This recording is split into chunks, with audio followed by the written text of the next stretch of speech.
Welcome to the Leaderonomics show. I'm with Paul Leibold, the founder and CEO of ACM, a special guest brought to us here into Malaysia by the Malaysian-German Chamber of Commerce and Industry. Paul, welcome to the show. Tell us a little bit about your background and how you ended up in this whole space and how you founded ACM. Yeah, first, thanks for the invitation and the interview. And it's a great pleasure for me. And what's the background? I have an apprenticeship in electronic, and then I studied industrial engineering and industrial design. And why did you study that? I mean, was there something that inspired you to get into that space, or it's just something that you decided to study? Yes, so I have an untypical way of education. I studied technological stuff and also human science. I got an apprenticeship from the Gallup University as a strength performance coach, and I touched each aspect or all aspects of business to building up a business. And that led you to study this field? Yeah, it was always curiosity. So I was interested in technology, was interested in design and human behavior and how to lead teams. So that was my ambitions. And how did that lead you to BMW and to mobility projects and finally to ACM? Yeah, so before BMW, I already worked on own projects. Then I joined BMW at the time when they started a mini project, which became a great success, and it was a great inspiration for me to see how BMW reanimated an existing brand and how they did it. I could learn a lot, and in this way I entered the mobility sector. And yes, it was a real great adventure because you could learn from the best in the world. And yes, that's the way how I entered the mobility sector. And you ended up working for a Russian billionaire and trying to develop some e-mobility projects, right? Tell us a bit about that story. Yes, during my time at BMW 15 years ago, we started with micro e-mobility outside of the car sector with some small vehicles, but it was too early for electromobility at that time, 15 years ago. And there was a Russian billionaire who had an accident, and since then he's handicapped, and he wanted to have the most sophisticated electric wheelchair in the world. So the briefing was this wheelchair have to drive in Cannes, South France, in the inner city, a very steep street. To the top there are stairs. The scooter have to climb stairs up and down, and up on the highest level there is a store, and there he want to enter the store not sitting, standing. And so that was the job, and the first time I developed with a team a very complicated, complex e-mobility system with hardware, with software, with a lot of safety issues. Yeah. And how, okay, so you rigged up all these experiences. Yeah. And then ACM, right? Tell us a bit about yes. After this wheelchair project, we built up 2 electromobility startups. Also, one scooter for handicapped and older people, and one scooter, a 2-wheel scooter. And so I was always working in the area of electromobility. And then I worked at the innovation center of Mrs. Glatten. She's the owner family of BMW. And we were talking about electromobility and which solution will be the first who are successful. And because I worked so long in this field, there were a time when I was convinced that the e-taxi business will be the first successful business because taxis drive around all the day. Yeah? They have a high impact on reducing CO2, and one e-taxi is like 8 private cars, so to reduce CO2. And we did discuss the solution, and we all agree that electromobility is not only electric car, it's a system, which means electric car, energy solution, and a kind of smartness connectivity. See. And then there was 3-4 companies, and they all said, that's it, we have to do that. That's how the project started. Okay, and that's why it's called adaptive city mobility. Adaptive city mobilities, because it's really the solution adapt to different countries, to different customers, to different use cases, and that's very important to be flexible in your development. Okay, and you're here in Malaysia, for the Smart City conference, and what are you speaking on, and what did you share? Yes, so I presented the Adaptive City Mobility project, and the basic was our pilot system, which we developed now, and I hope I could show that we can adapt this solution to the market here in Malaysia, because there are other priorities, like the climate is different to Europe, and that's how the word adaptive is the most important word in our brand. Yeah. So, you talked a little bit about this project. Yeah. And why, how do you think it's going to impact, how big is this in terms of the impact that it can have to the world? Yeah. First of all, we will not change the world with one project, but we can inspire the world. And that's what already happens with our project. We have a huge media coverage since we presented the first time 2 years ago our concept and the idea. And I believe the most important thing electromobility is it must be competitive without asking for subsidiaries. Then it will be successful against existing combustion engine car solutions. And it must be a kind of zero CO2 solution. Then electromobility makes sense, and that's the two messages of our project. You must be better than the existing one, and you must be cleaner than the existing one. But what's stopping? It's something that seems logical. Yeah. Everybody should embrace it, right? Yeah. You're almost, there's so much emissions that you are saving us from. But why is it so hard to get adoption of this technology? Yeah. First, the existing models are still very successful. The German car manufacturers still make a lot of money. Why should they change that fast? The other thing is that mobility and electromobility even more is a very complex technological issue. And it's not only developing a car, it's developing an infrastructure and software, combining all the things, winning the customer to change. And we always wish to have the solution faster than it's maybe possible. Yeah. And you mentioned a little bit about so many factors. Partly only the manufacturers are stuck in their ways, but also you're saying that consumer is also stuck in their ways, right? Yeah, so we have the problem on the one hand, electric cars are not available like we should have it. On the other side, the charging infrastructure is not available. So who starts? Yeah, That's why we at Adaptive City Mobility created an autarkic system where we do not depend on the infrastructure, which is one of the biggest problems in the future. If you see developing countries, there is no energy infrastructure in the street to build up a fast charger network. So you have to create alternatives, and it takes time. People have to understand it. Government have to push it, things like that. Okay, we're going to take a quick break right now. We'll be right back here on the Leaderonomics show with Paul Leibold.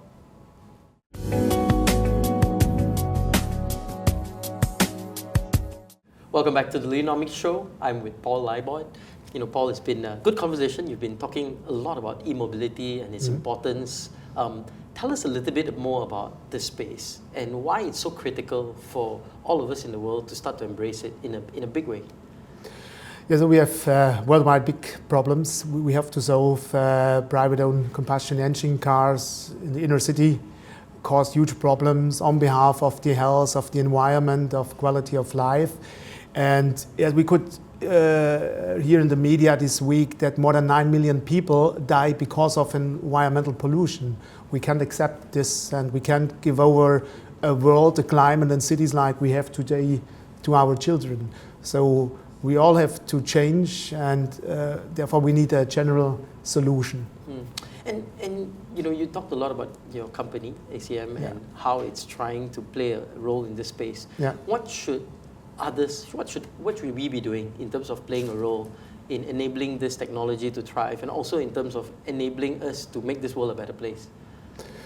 Yeah, so now we are entering the phase where until now we developed a lot, we tested a lot. Now it's the phase to bring it on the street and realize it. Mm-hmm. And so each of us is a part of it. Some companies develop it, customer have to try it, and we all need courage to do that. We don't know, nobody gives us a guarantee what will be in 5 years, but we have to try it. And also not only corporates have to develop something, but also customers have to be courageous and courageous to take a step. Yes, exactly. Okay, and you know, you've been in this innovation space for so long. Yeah. You know, you've been involved in so many different innovative projects. Yeah. What advice would you give us, you know, to enable all of us to be innovative? Because it's a very important thing, right? I mean, in any organizations, we want people to be innovative, right? So what sort of advice would you give us so that we can become more innovative, that we can become people that are always thinking, you know, trying to make a difference in this world? I think we are anyway, and everybody is innovative, because innovation means we solve daily problems. Some solve bigger problems, others solve smaller problems. That's the simple answer. Solve problems and maybe try to solve bigger problems than you are used to. Sure. And that makes you already innovative. So how do we become better as innovators? How do we become, you know, is there tips or is there special, some special formula that you use to enable yourself to be innovative? Yeah. So we shouldn't be satisfied with the status quo, and we shouldn't look back and say, oh, in the former day everything was much better.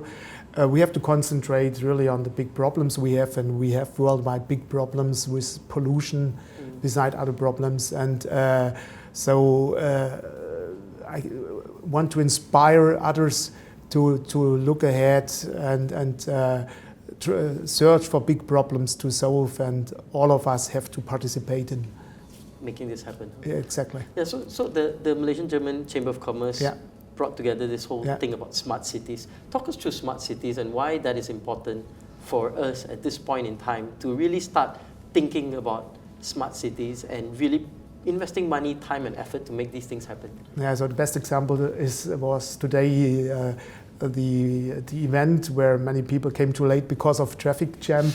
This is not really smart. Yes, we lose a lot of time.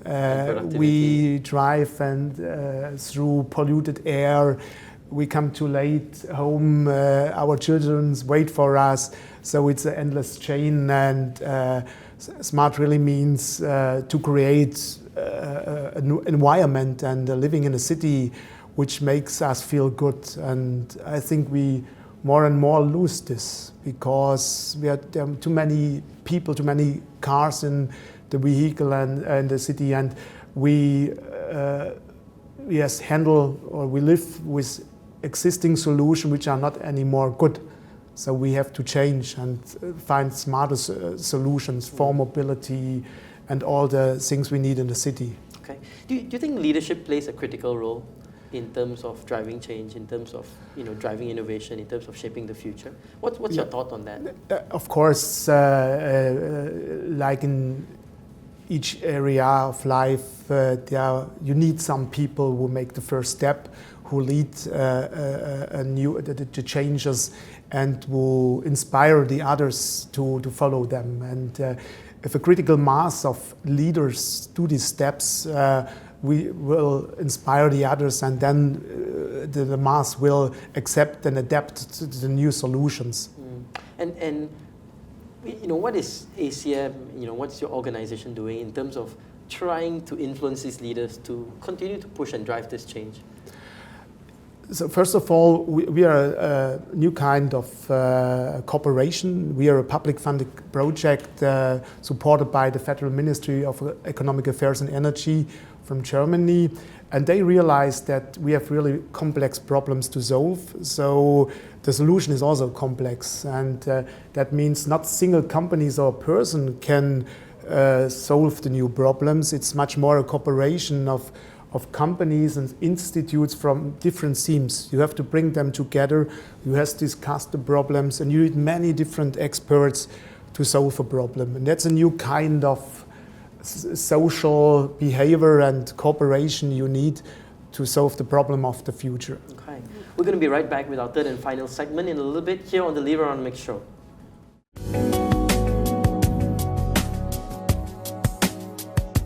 Welcome back to the Leaderonomics Show. And special thanks to the Malaysian-German Chamber of Commerce for bringing our guest here today. Paul, it's been an absolute thrilling conversation, but you know, every guest on our show is subjected to the Thinkonomic challenge. Okay. So unfortunately, you can't get out of this. So you'll have to answer a couple of questions.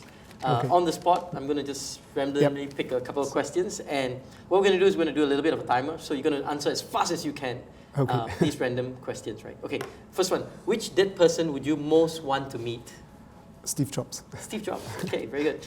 And is it possible to know the truth without challenging it first? Yeah, you feel it in the stomach. So you have to challenge first? No, you know it? You know it. Okay, all right. Now this one's interesting. If you were a woman instead of a man, would your life be different? Yeah, women are more integrative, so I could lead better teams than men. Okay, be very careful with how you answer that. Right? Okay. Would you break the law to save a loved one? Absolutely. Absolutely. But I will not bring others in danger, but you do it. To do it. Yeah. Okay. All right. So this footage could be dangerous footage in case you do it. Okay. Why do you think us as human beings should not have too much power as individuals? Yeah, at the moment we see it. We have difficult leaders at the moment, which shouldn't have that much power. So it's better to bring that power to more heads. Power is corruptive and power is dangerous, huh? Yeah, and what we see. So you think it's best to spread power around? It should be limited. Okay. This is interesting. Probably down your alley. When robots become as intelligent as humans, what would happen to the human race?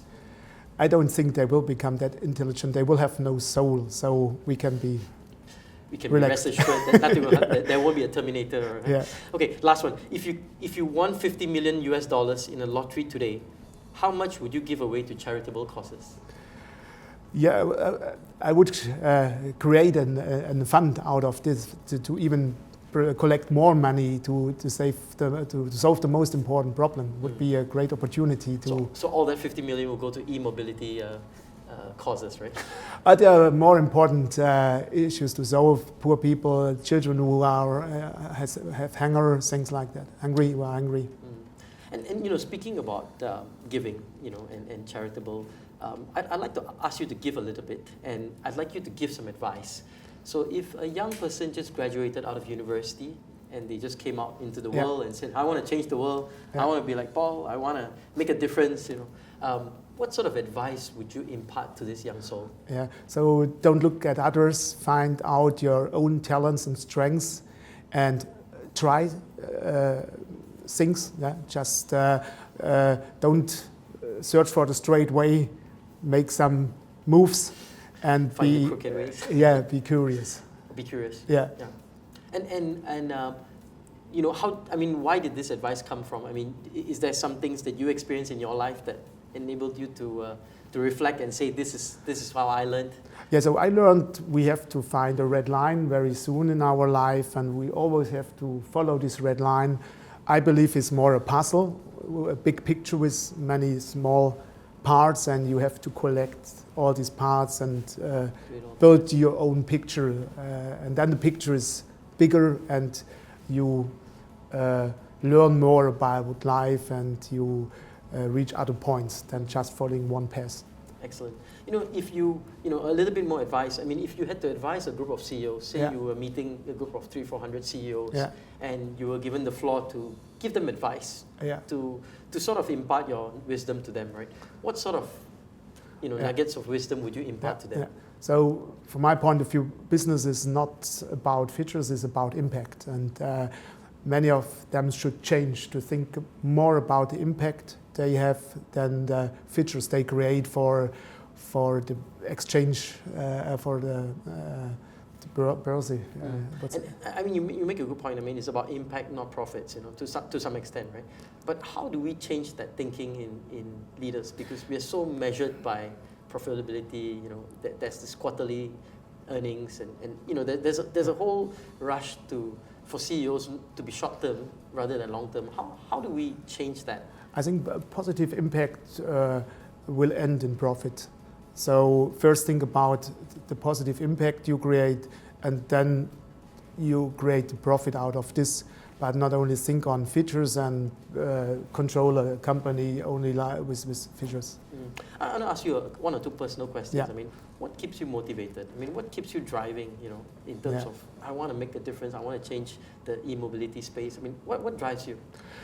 Yeah, I like to look forward, not backward. And always if I'm at the point where it's difficult and I wish the old situation, if I really think about the past tense, then I think, no, I don't want to do this twice. It's much more curious and challenging to do something new, to make a new experience, a new adventure. That makes me that keeps me motivated. My last question, you know, we have a bunch of viewers, a lot of young folks out there. If you could impart one big lesson that you've learned from the past, one big insight that you'd like to teach them, you'd like to impart to them, what would that one lesson be? That's a difficult question. I think what I already told you is not searching for a red line and follow it and behave like you should behave. You have to develop your own personality. I think that's the most important thing. So be your own self. Be yourself. Find your dream. Be authentic. Find your dream. And try to achieve your dream. Exactly. Fantastic. Paul, it's been an absolute pleasure having you on our show. Yeah. We thank you so much for being here on the Leaderonomics show. Thanks a lot.